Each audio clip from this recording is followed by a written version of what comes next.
Welcome to Tiny Art School, where I try and make art a little less intimidating, one tiny lesson at a time. Today, we're going to talk about surrealism. In today's lesson, I'm going to go over what surrealism is, where it came from, some of the most influential artists that shaped the movement, the techniques that they used that were unique to the movement, as well as where we find surrealism in today's society. What is surrealism? Surrealism was founded in 1924, shortly after the Dadaist movement, although they were both circulating at the same time. The movement was really about trying to peer into your unconscious mind and bringing it out to show the world. But to do that, we needed to forgo reason and find a way to edit out what was deeply ingrained in us. Last week, we explored Dada. They rejected the idea of institutions tearing down what the public thought as their safety net, and what surrealism really wanted to do was the same thing, but within the human mind. Now that we have taken down the structures that live outside of us, how can we get to the structures inside of us and ultimately change those? Surrealism asked what the next question was, which was, if logic is off the table, then what is really left? What were the 5 unmistakable hallmarks of the Surrealist movement? The first hallmark would be something that you're all probably familiar with, these dreamlike landscapes that are painted or photographed with extreme precision. They might not feel lifelike, but there was a lot of real world attributes to it. They still played with scale, bending light and shape to make things look eerie, and while not entirely unrealistic, there was definitely a dreamlike quality to this type of scenery. They also took ordinary objects and tried to make them surreal. So the one that still makes me gag almost every time I see it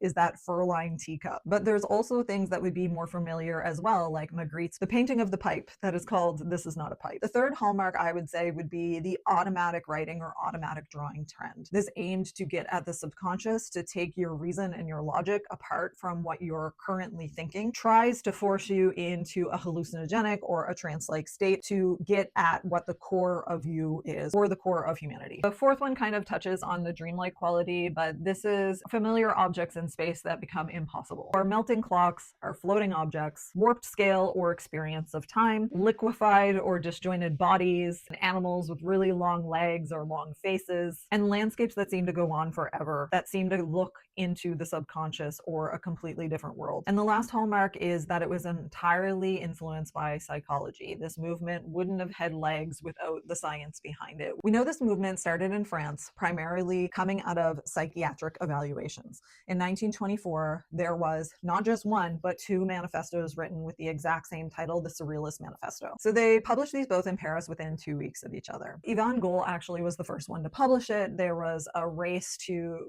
become the person that was the most well-known for this movement. Ultimately, Breton won out on the banks of the Champs-Élysées. He didn't even acknowledge Gohl and named his book by the same title. Now Gohl is just a footnote in history while Breton's manifesto lives on. In 1924 in Paris, several ex-Dadaists started thinking about how we've broken down these institutions, now we need to get the subconscious out of the human to explore what it really means. Breton had worked on a psychiatric ward in World War I, and he was heavily influenced by Freud, using his talk therapy to try to get to the root cause of what was ailing these soldiers that had returned from war. He came away with the understanding through all these conversations that there was something bigger to the mind, that the subconscious mind was really the core truth of what we are. It was more realistic and more human than how we portrayed ourselves within society, which kind of echoed that Dadaistic view of we used to trust institutions and now we don't. It's kind of like we used to trust humans and how they played within society, but now I know what the true meaning of the human existence is because I have talked to the people that have gone through the worst of it, and this has been my experience with them. When he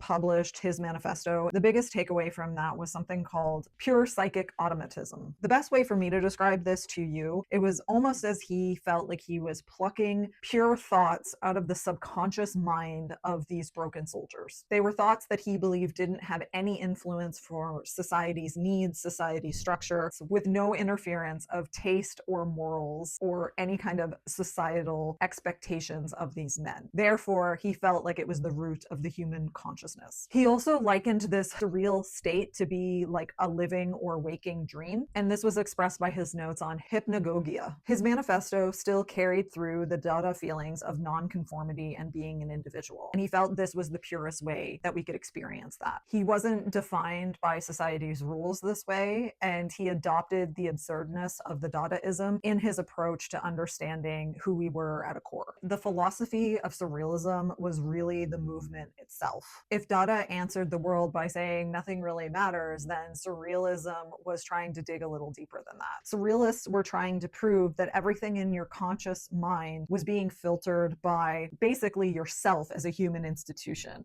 and that in order to live a pure and unaltered life, you needed to dig deep into your subconscious mind to understand yourself and finally gain freedom from within, because it was the most honest version of the reality we were living. Dreams weren't then the escape that we think of them today. Dreams were really just returning to the reality that you wanted to make the world into. Breton wrote the theory. Dolly sold the image. Carrington was the proof that women were still alive within this dreamscape and created their own movement, which involved survival. And Lamb is the reminder to us that surrealism's look at the unconscious isn't just white, male, and Eurocentric. It's a lot more universal. Before we get into the artist, let's talk about Andre Breton a little bit more. He invented this manifesto and then spent 40 years deciding who should be able to use it. Trained as a medical student and was heavily influenced by Freud, but in World War I, he worked in a psychiatric ward doing a lot of talk therapy with shell-shocked soldiers. The work with all these soldiers made him want to dig further into the unconscious mind. He published this Surrealist Manifesto in 1924. The tagline of the manifesto was pure psychic automatism. He believed that that was the real truth in the world. He didn't just theorize that these things were true. He tried to run actual scientific studies. He was elitist in his approach, trying to protect his work, which meant that he used small groups of people, almost like a club with membership rules. He even formally expelled some of our most loved surrealist artists like Salvador Dali. And people had anointed him with a half-joking title, the Pope of Surrealism. But why did this all matter to the movement? Well, without his psychological manifesto, this wouldn't have really had the legs that it had. Surrealism had been kind of just a vibe that was existing within Paris in the 1920s. And what Breton brought to it was some sort of testable claim. He tried to make a science out of something that people were manifesting into an art style. Even though he believed that these pure unfiltered thoughts were extracted from people through talk therapy or automatic writing, he was also able to very vividly see the interpretation that artists such as Dali had on trying to crack open this subconscious mind. His theories eventually spread to not just paintings, but film, photography, and advertising, because it was never about a specific visual style. It was about cracking the code of the subconscious. Dali joined the Surrealist movement in 1929, approximately 5 years after its fledgling manifesto was built. But he became almost overnight the most influential and definitely the most recognizable artist of the Surrealist movement. When you picture Surrealism, you probably picture some of Dali's work. Dali was introduced to this movement by Catalan Joan Miró, and he became recognizable overnight. I mean, if you've seen Dali, he's got this twirly mustache, he has a very curious juvenile type look to him, and he's full of theatrics. When Breton published this idea of automatism, letting your subconscious mind speak, essentially getting out of your own way to let your hand move before your mind interferes, Dali made his own version called the paranoid critical method. The idea behind this was to induce hallucinations or a hallucinogenic state in order to get this creative mind out of your body. And so one of his most famous paintings, which was done in 1931, The Persistence of Memory, was actually inspired by a melting wheel of camembert. He described the camembert as melting within his mind until it formed into the clocks and watches that we see today in his work. And they dripped over this barren dreamscape within his psyche. He described the goal as capturing this concrete irrationality with surgical precision, which was quite the oxymoron. He also had a flair for self-promotion. He loved to be in the spotlight. He was also sympathetic to France's fascist movement at the time, which is ultimately what got him kicked out of Breton's club. But by then, Dali was already a public surrealist figure, so it didn't hinder him in any way or ruin his reputation. Dali was really important to the movement, not just because he became one of the most famous, but it's because he really proved that imagery didn't have to look like a particular thing. At the time, everybody was trying to dig into the subconscious mind by doing these automatic writings and drawings, which looked really loose and loopy and didn't necessarily have a lot of structure. And Dali tried to bring that almost hyper-realistic quality to something that was definitely not within this world. He basically was trying to prove that these dreamlike qualities could be rendered with perfect precision, and that it would allow people to see into the worlds that he so wanted to live in through his hallucinogenic practices. This is also why it's probably still popular today, because it is realistic for being unrealistic, becoming almost future-proof because of its legibility. Dali may have made Surrealism famous, but Carrington made it real and eventually paid for it. Let's talk about Lenora Carrington. She walked away from a very wealthy family who was grooming her to essentially be a debutante. She had already written a short story at that time mocking the whole elitist debutante ball, and then ran off with Ernst to the south of France. She met Max Ernst in 1936, who was 26 years her senior. She was quoted as saying that she fell for his paintings before she fell for him. Their relationship completely collapsed in World War II. Ernst was German-born, and therefore he was interned in France as an enemy alien. Later, he was interned by the Gestapo. Carrington fled alone to Spain and had an absolute mental breakdown. Her family committed her to a psychiatric ward. There's real writings from her about this time where she details the abuse that she had to undergo. She eventually escapes, lands at the Mexico embassy in Lisbon. She marries a Mexican diplomat to get her out of the country, essentially a marriage of convenience to get passage out, and then she settles permanently in Mexico City. She eventually is one of the most celebrated women of the Surrealist period. Carrington's paintings were dense with her own personal philosophy. She has a lot of fantastical pieces within her work: alchemy, folklore, this idea of metamorphosis, and this underpinning of not caring about a man's approval that made it deeply feminine, but also was very contrasting to the predominantly male surrealist movement. During the surrealist movement and a lot of art movements, women were mostly treated as muses, something to be inspired by, something to be the subject of the painting themselves.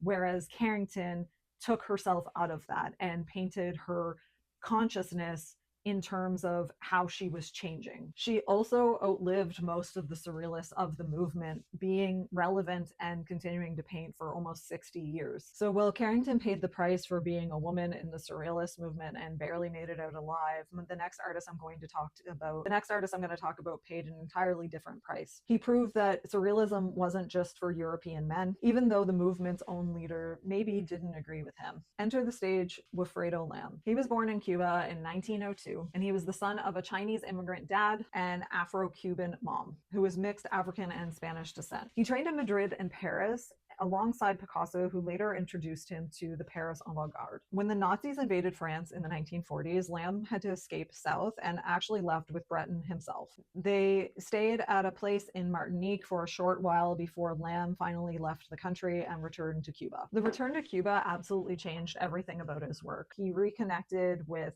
his heritage that was specifically Spanish Catholic, but had strong West African influences from Yoruba, called Afro-Cuban Santeria, which is a religious tradition that mixes modern-day Catholicism with the West African Yoruban belief. Lam took this influence of being back in his native homeland and mixed it with things that he had learned about surrealism in Europe. This resulted in one of his most famous paintings that's called The Jungle, painted in 1943, which is dense with hybrid human-animal figures. Breton did champion Lam's work, ultimately helping him get shows in New York, which meant The Jungle was sold to MoMA about 2 years after Lam had created it. Why does Lam particularly matter to the surrealist movement? Well, Lam is proof that surrealism wasn't just white European work. It wasn't just a European movement that was looking at these primitive cultures and drawing inspiration from them. He was authentically Afro-Cuban and was taking these mythologies and deep learned cultural instincts and applying them to the psychiatric philosophy of digging through your subconscious.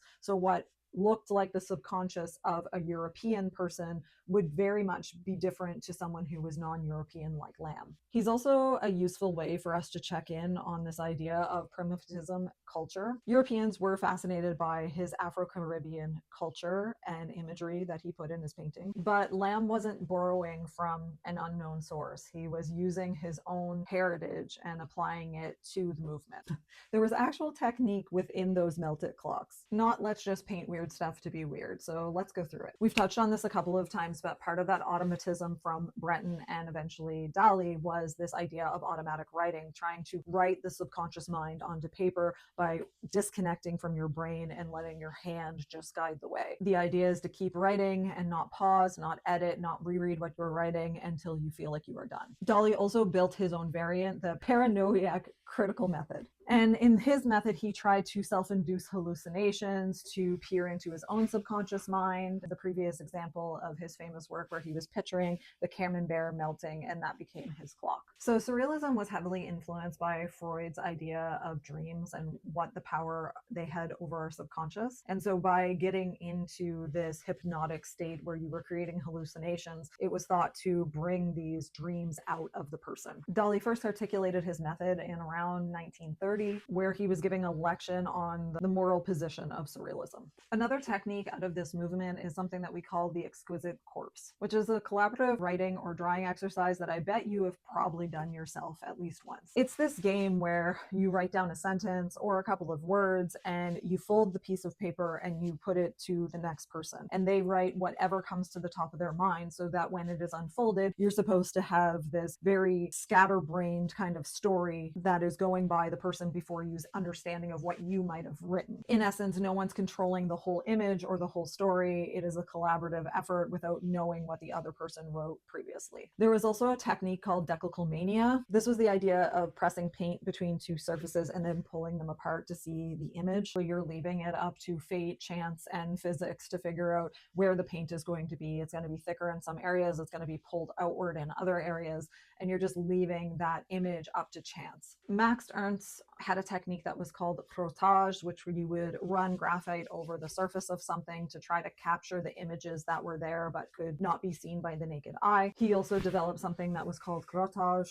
Grattage was similar. You would scrape paint over the surface of a canvas, revealing some sort of image that was left on the canvas, not having control of these images, whether it was in the frottage or the grattage. Collage and photomontage still persisted from the Dada era. One didn't just die out, so the other one was birthed. They kind of circled around each other because they were still these ideas, just one was more exterior and one was more interior. But what makes the surrealist collage a little different was, instead of making fun of the current institutions like Dada did, surrealism aimed to create this new reality. So on paper, when you look at a Dadaist collage and a surrealist collage, you may see a lot of parallels.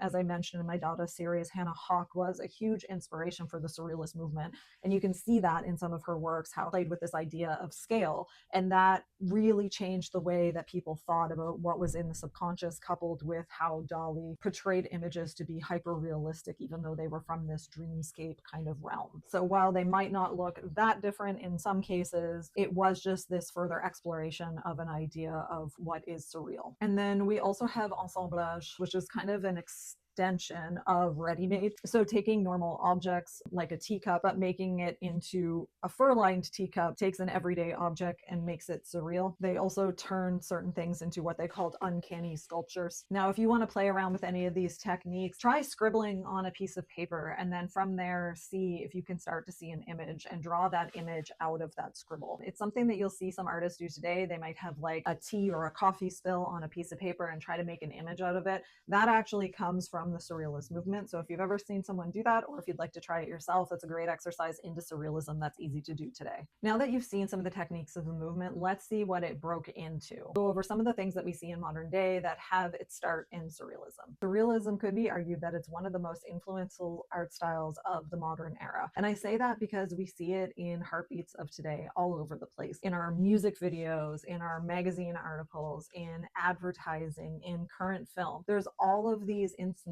where we see surrealist ideas recreating the dreamscape that come directly from this movement. Carrington's real-life escape out of the clutches of World War II, as well as being interned in an asylum and then eventually making it to Mexico, really show the real-life consequences of this escape to be within a dream. It pulls back that pretty dream imagery and exposes the brutal truth of what it meant to be a woman in the early 20th century. For the people that love film, Lynch is a great example of using a dreamscape. Before Lynch, Dali himself was also a proponent of film. He partnered with a few different people and created films such as him popping out of eggs. His film wasn't the most influential thing. You can see Dali's paintings used on so many things today. I've seen t-shirts, I've seen prints, I've seen phone cases, and he has his own museums in many different areas of the world because of his influence and the fact that he was so prolific. Surreal, even though it started as a psychological term, has kind of come to mean anything within a dream dream or non-reality in today's meaning, which in itself is kind of a strange part of victory. There's not often a term that starts out as art history and becomes everyday vernacular, especially because it essentially started as a psychological experiment on vulnerable men in World War I. So next time you use the word surreal, remember the trappings of history. You're quoting a 100-year-old psychological experiment, and you might have not even known it. Thanks for tuning into this series. If you have any suggestions, please feel free to send them in the comments of other movements you would like to see.